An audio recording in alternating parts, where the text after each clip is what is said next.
चलो यहां पे देखो, हमको इतना पता चला कि ओनली रजिस्टर होता है, ओनली रजिस्टर होता है तब वोल्टेज ये है और करंट ये है। ओनली इंडक्टर होता है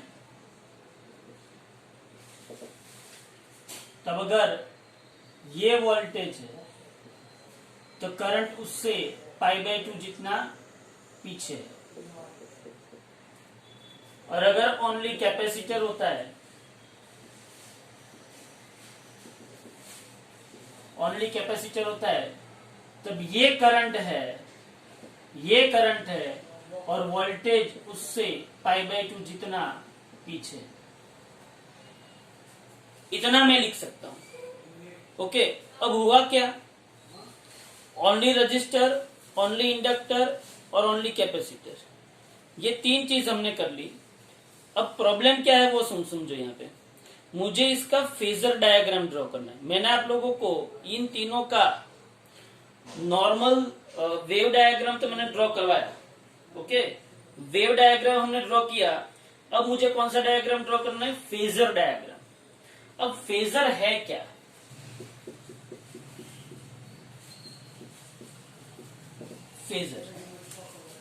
phasor is nothing but it is a rotating vector.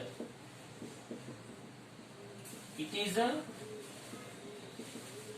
rotating vector. हाँ, रोटेटिंग वेक्टर जो होता है उसको क्या बोलते हैं, फेजर बोलते हैं। गुजराती में अगर आप देखोगे, गुजराती में अगर आप देखोगे इसको तो आपको पता चलेगा। गुजराती में या तो हिंदी में हम लिख सकते हैं कि घूमता हुआ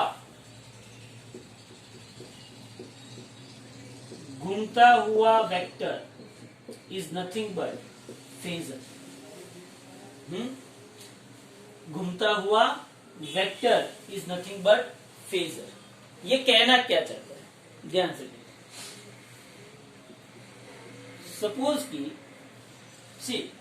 सपोज कि मेरे पास ये एक्स एक्सिस है, ये वाई एक्सिस है। अगर मैं यहां पे वोल्टेज को समझाना चाहूं, बताना चाहूं, V is equal to Vm sine omega T. Reality में ये ओमेगा टी क्या है, ये थीटा है। ओमेगा टी क्या है, थीटा। Vm क्या है, पीक वोल्टेज या तो maximum value of voltage.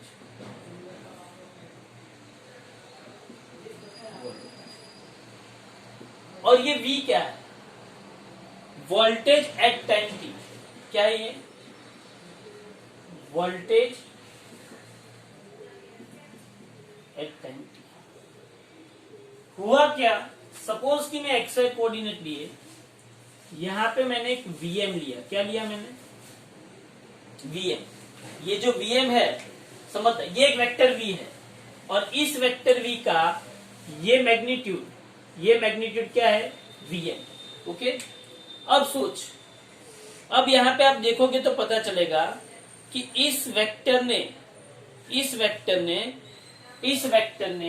X axis के साथ कितना एंगल बनाया है। तो सपोज कि ये वेक्टर ने एक्स एक्सिस के साथ कितना एंगल बनाया, theta. Here theta is a function of time.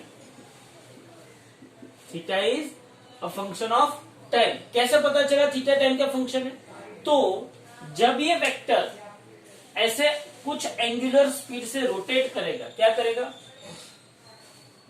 कुछ एंगुलर स्पीड से क्या करेगा, रोटेट करेगा, तो angular speed omega is equal to angular distance upon time होगा। तो angular speed omega is equal क्या होगा, थीटा बाई टी होगा।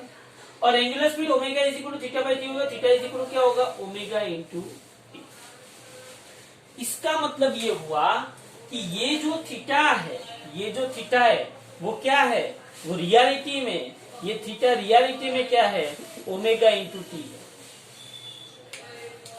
जैसे जैसे टाइम की वैल्यू चेंज होती जाएगी, जैसे जैसे टाइम की वैल्यू क्या होती जाएगी, चेंज होती जाएगी, वैसे वैसे ओमेगा फिक्स है, ओमेगा कांस्टेंट है। जैसे जैसे टाइम की वैल्यू चेंज होती जाएगी, वैसे वैसे थीटा की वैल्यू चेंज होती जाएगी। जैसे जैसे थीटा की वैल्यू चेंज होती जाएगी, वैसे वैसे ये वेक्टर, ये जो वेक्टर ये ऐसे होता जाएगा।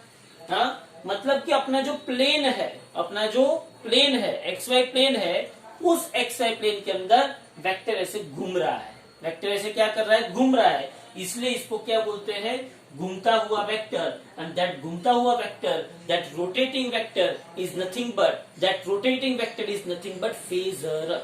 बोलो इतना पता चला, that rotating vector is nothing but phasor. Clear?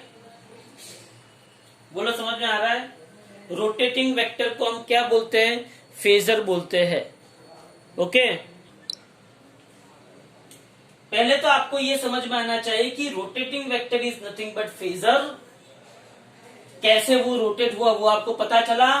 P time change होता है तो थीटा चेंज होता है, थीटा चेंज होता है तो सीधी सी बात है ये वेक्टर ऐसे रोटेट करेगा, रोटेट करेगा, रोटेट करेगा। और ये थीटा मुझे यहाँ पे ओमेगा टी कैसे मिला, तो मुझे पता चला है कि omega is equal to angular distance upon time, तो theta is equal to omega t, बात खत्म। इसका मतलब ये हुआ कि ये जो v is equal to V M sine omega T के अंदर ओमेगा फिक्स्ड है, t चेंज हो रहा है, तो ये पूरी क्वांटिटी चेंज हो रही है, इसलिए साइन ओमेगा टी भी क्या हो रहा है, चेंज हो रहा है। इसलिए v is equal to V M sine omega T भी क्या हो रहा है, चेंज। और इसीलिए ये वेक्टर अपने को यहाँ पे घूमता हुआ दिख रहा है। बोलो फेजर के बारे में इतना पता चला कि नहीं? हाँ, ये फेजर है। अब सोचो यहाँ पे,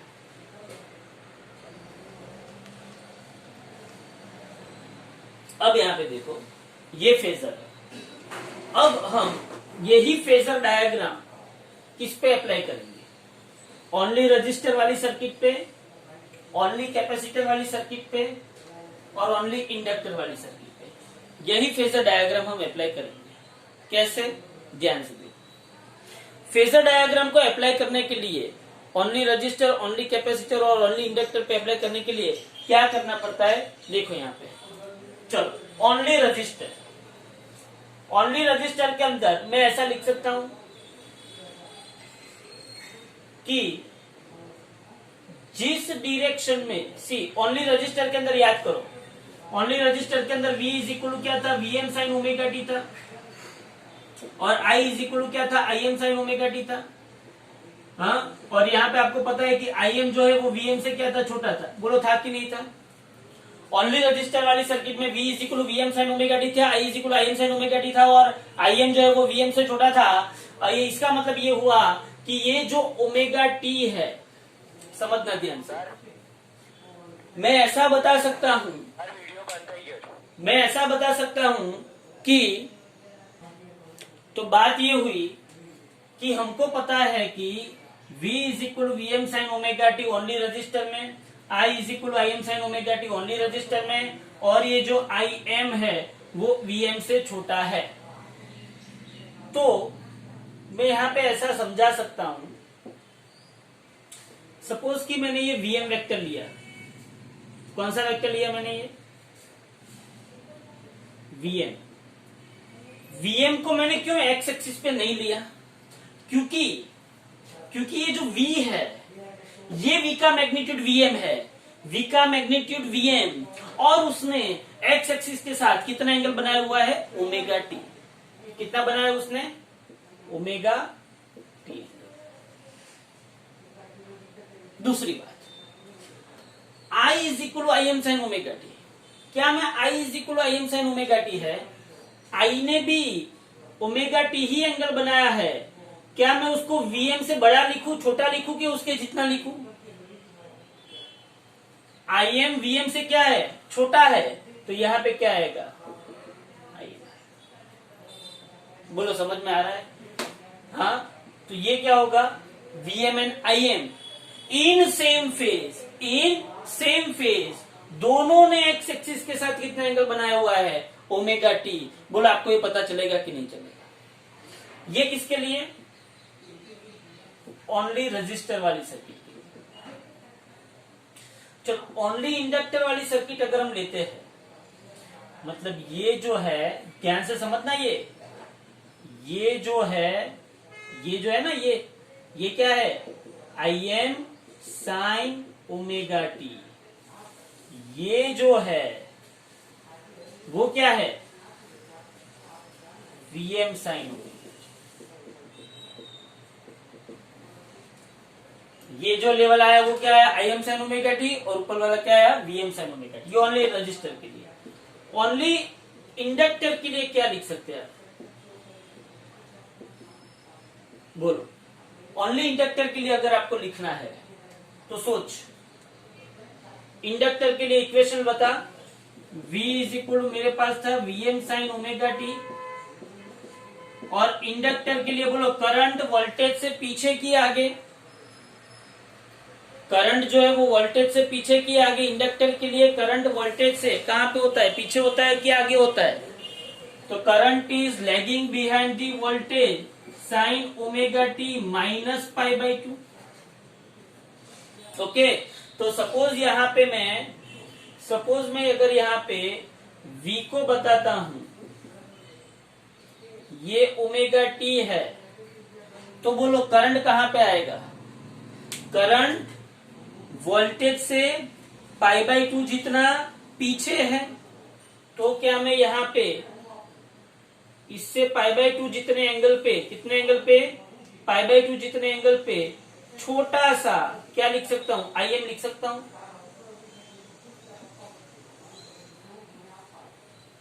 तो ये क्या होगा, I M sine omega T minus pi by 2, और ये क्या होगा,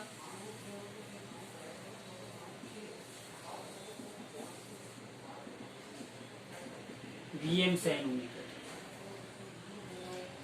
बोलो ये समझ में आ रहा है। उसके बाद क्या है, ओनली कैपेसिटर। बोलो ओनली कैपेसिटर के लिए क्या लिखेंगे, ओनली कैपेसिटर होगा तो उसके लिए आपके पास इक्वेशन क्या है, V is equal to V M sine omega T, और I is equal to I M sine omega T plus pi by 2। चलो उसके लिए क्या लिखेंगे, बोलो। इसके लिए सपोज कि यहां पे ही मैं Vm लू, ये Vm मैं यहां पे ही लेता हूं, और Vm ने यहां पे क्या बताया, ओमेगा टी। ओके, ये क्या आया, ओमेगा टी। तो सीधी सी बात है, ये क्या होगा, Vm साइन ओमेगा टी। चलो अब Im मतलब I is equal to I M sine omega T plus pi by 2। अब ध्यान से देख, I जो है वो V से पाई बाई 2 जितना आगे है, तो क्या मैं I को यहां पे लिख सकता हूं उससे छोटा, और वो कितना आगे है, पाई बाई 2 जितना। तो बोलो यहाँ पे क्या आएगा, यहाँ पे क्या आएगा, आई M sine omega T plus pi by 2। ऐसा हम बता सकते हैं। बोलो क्या क्या किया यहाँ पे, बहुत अच्छी तरीके से देखो। तो 3 चीज हमने की है यहाँ पे, ये ओनली रजिस्टर के लिए, ये ओनली इंडक्टर के लिए, और ये ओनली कैपेसिटर। फिर से मैंने आपको यहाँ पे क्या बताया, ये टी पे डिपेंड है सब कुछ। किस पे डिपेंड है, टी पे। सपोज कि कोई एक इंस्टेंट मैंने ले लिया, और उस इंस्टेंट में मैंने V को ड्रॉ किया, उस टी को फिक्स करके, उस टी को मैंने फिक्स किया, टी को फिक्स किया, ओमेगा मेरा फिक्स था, तो साइन ओमेगा टी भी मेरा फिक्स हुआ। साइन ओमेगा टी फिक्स हुआ तो sign omega T into VM, वो वैल्यू भी मेरी फिक्स हुई। उस वीएम को मैंने यहां पे लिखा, और उस वीएम को जब मैंने यहां पे लिखा तो आई जो है वो वही डायरेक्शन में, वही फेज में है, तो मैंने आई को उसके ऊपर ही चिपका दिया। तो वीएम एंड आईएम दोनों सेम फेज में है, सेम फेज में है। दोनों का एक्स एक्सिस के रिस्पेक्ट में एंगल कितना है, ओमेगा टी। कितना है, ओमेगा टी एंगल है। दोनों का एक्स एक्सिस के रिस्पेक्ट में कितना एंगल बना के बैठा है दोनों, ओमेगा टी एंगल बना के बैठे हैं, लेकिन वीएम का मैग्नीट्यूड ज्यादा है और आईएम का मैग्नीट्यूड कम है। ओनली रजिस्टर से, ओनली इंडक्टर पे मैंने वीएम तो एज इट इज रखा, वीएम तो मैंने एज इट इज रखा, लेकिन मुझे ओनली इंडक्टर में पता चला कि भाई जो आईएम है वो वीएम से एंगल में π/2 जितना पीछे है, फेज में π/2 जितना पीछे है, इसलिए ये जो वीएम है उससे π/2 जितना पीछे पीछे। अच्छा एक और बात, कोई ऐसा बोले कि सर मेरे को ऐसा ड्रॉ नहीं करना है, ये वीएम है, ये वीएम है, तो यहां पे मैं क्या लिख सकता हूं, आईएम π/2 जितना पीछे कर सकते हो, ऐसा कोई प्रॉब्लम नहीं है। लेकिन हमारा जो हमने अभी एक्सिस ऑफ रेफरेंस लिया है, एक्सिस ऑफ रेफरेंस लिया है, वो हमने ये एक्स एक्सिस लिया है, उसके साथ वीएम ने कितना एंगल बनाया, ओमेगा टी एंगल बनाया, उसके साथ वीएम ने कितना एंगल बनाया, ओमेगा टी। तो ये ओमेगा टी है, तो ये ओमेगा टी माइनस π/2 होगा कि नहीं होगा, तो ओमेगा टी माइनस π/2, तो यहाँ पे क्या है, आईएम, और यहाँ पे भी वीएम जो है वो बड़ा है किससे, आईएम से। ओनली कैपेसिटर के अंदर V is equal to VM sine omega t, तो I is equal to IM sine omega T plus π/2, I is equal to IM sine omega T plus π/2, मतलब यहाँ पे मैंने वीएम लिखा है, उससे π/2 जितना आगे जाएंगे तो मुझे क्या मिलेगा, आईएम, लेकिन यहाँ पे भी आईएम का जो मैग्नीट्यूड है वो वीएम से क्या है, छोटा है। बोलो इतना पता चला कि नहीं चला, क्लियर हुआ है? तो ये है इसका फेजर डायग्राम। कौन सा डायग्राम, फेजर डायग्राम, तीनों तीन का, only inductor, only capacitor, only register. इसको दूसरी तरह ऐसे समझाया जाता है, ये V है और ये I है सेम फेज में, इसको क्या समझाया जाता है, अगर ये V है, या तो ऐसे करो, चलो ये V है तो ये IM है, π/2 जितना पीछे, इसमें क्या आएगा, मैंने क्या किया, VM को फिक्स किया, मैंने VM को एक्स एक्सिस पे ही रखा, यहाँ पे VM एंड IM दोनों क्या है, सेम डायरेक्शन में। अब IM π/2 जितना पीछे है तो IM को मैं कहां पे ले गया, नीचे, समझ में आया? यहाँ पे भी मैं VM को फिक्स ही रखता हूँ, IM π/2 जितना आगे है तो मैंने IM को ऊपर ले गया। बोलो समझ में आया कि नहीं? फिर से ये क्या है, सपोज कि ये क्या है, VM, और ये क्या है, IM, दोनों same direction, same phase, only register. अब ये VM फिक्स है, VM फिक्स है, इंडक्टर के अंदर IM जो है वो π/2 जितना पीछे जा रहा है तो ये पीछे चला गया। ये VM फिक्स है, इंडक्टर के अंदर IM π/2 जितना कहां पे चला जा रहा है, पीछे, तो ये पीछे चला गया। अब कैपेसिटर के अंदर IM जो है वो VM से π/2 जितना आगे है, तो ये फिक्स रखना है, इसको नहीं छूना है, ये फिक्स रखना है, ये ऊपर चला है। बोलो समझ में आया कि नहीं आया? तो ये है फेजर डायग्राम, ओके, देख लो यहाँ पे। उसके बाद हमारे पास जो आता है वो है VRMS IRMS, तो हमारा हो गया। अब पावर का थोड़ा डिस्कशन कर लेंगे, बाद में हम इन लोगों का कॉम्बिनेशन स्टार्ट करेंगे। क्या स्टार्ट करेंगे, इन लोगों का कॉम्बिनेशन। कॉम्बिनेशन कैसे स्टार्ट करना है देखते हैं। LR LC NCR, LR LC NCR, मतलब कि यहाँ पे क्या होगा, पहले हमने क्या लिया, only resistance, only inductor, only capacitor, ये तीन थियरी नॉर्मल, फिर ये तीनों तीन का फेजर, और ये तीनों तीन का पावर, तीन 9 थियरी ये। फिर हमारा क्या आएगा, LR LC CR करेंगे, LR LC एंड CR, ये 3 अलग थियरी आएगी। फिर टोटल LCR, तीनों का कॉम्बिनेशन करके पूरी थियरी आएगी, हाँ। और फिर क्या आएगा, ट्रांसफॉर्मर। सिर्फ इतना ही है ये चैप्टर के, ओके। यहाँ पे देखो,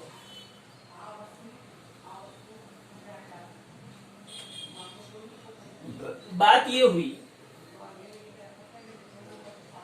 की मुझे पावर की बात करनी है। पावर के बारे में अगर हम बात करते हैं तो अगर हम डीसी के अंदर बात करते हैं तो P इज इक्वल क्या होगा, क्या होगा? डीसी के अंदर हम बात करेंगे तो P इज इक्वल क्या होगा, आई स्क्वायर आर होगा, या तो P इज इक्वल क्या होगा, B square by R. P is equal क्या होगा, आई स्क्वायर आर, या तो P इज इक्वल क्या होगा, बी स्क्वायर बाई आर, या तो P। हाँ बराबर। ये कौन सा पावर है, पावर डिसिपेटेड और या तो कंज्यूम, या तो मैं ऐसा बोलूं कि पावर जो सोर्स पावर मुझे मिल रहा है, सोर्स में से जो मुझे पावर मिल रहा है उसको क्या लिखते हैं, P is equal to V I. क्या लिखते हैं, सोर्स में से जो पावर मिलता है उसको क्या लिखते हैं, P is equal to V I लिखते हैं। ये डीसी की बात हुई। मुझे किसके अंदर बात करनी है, एसी के अंदर। किसके अंदर बात करनी है मुझे, एसी के अंदर। अब एसी के अंदर पावर समझने के लिए मैं आपको सिंपली समझाता हूं। P इज इक्वल टू, अगर मैं ऐसा लिखूं कि I square R, only inductor circuit के अंदर लिखूं, चलो किसके अंदर लिखूं, ओनली इंडक्टर सर्किट के अंदर P इज इक्वल क्या लिखूं, आई स्क्वायर। बट आई क्या है, आई क्या है, I M sine omega T. ये डीसी नहीं है, ये एसी। यहाँ पे करंट साइनोसोइडल करंट है, साइनोसोइडल करंट है, तो यहाँ पे P इज इक्वल टू, यहाँ पे I M square sine square omega T, और यहाँ पे क्या आएगा, क्या आएगा, P is equal to I M square sine square omega T into क्या आ सकता है, आर। समझना ध्यान से। तो अब मैं क्या करूं, मेरे पास तो ये इक्वेशन पहली बार आया कि power P is equal to I M square sine square omega T. हाँ, तो अब मैं क्या करूं, अब मुझे इसका क्या लेना पड़ेगा, एवरेज लेना पड़ेगा। क्या लेना पड़ेगा, एवरेज। तो एवरेज ऑफ पावर